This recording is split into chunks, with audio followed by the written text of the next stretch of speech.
അല്ലാഹ് ആദരിച്ച മാസമാണ് റമളാൻ. അപ്പോഴാണ് ടിവിക്കകത്ത് എഴുതി കാണിക്കുന്നത് നാളെ റമളാനാണ്, പള്ളിയിൽ വിളിച്ചു പറയുന്നു നാളെ റമളാനാണ്. കേട്ട ഉടനെ എന്ത് ചെയ്യണമെന്നറിയുമോ? പറയണം അൽഹംദുലില്ലാഹ്, റമളാൻ വന്നല്ലോ അല്ലാ, റമളാൻ വന്നല്ലോ അല്ലാ, എന്റെ ആയുസ് നീട്ടി തന്നല്ലോ അല്ലാ.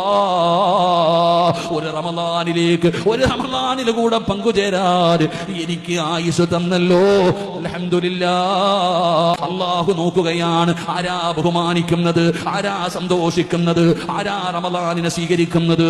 അല്ലാഹു ആകാശത്ത് നിന്ന് ഭൂമിയിലേക്ക് നോക്കുകയാണ്. ആ നോട്ടമെങ്ങാനും ഏതെങ്കിലും ഒരു പെണ്ണിന് കിട്ടിയാൽ, ആ നോട്ടമെങ്ങാനും ഏതൊരു മനുഷ്യന് കിട്ടിയാൽ ലം യുഅദ്ദിബുഹു അബദാ,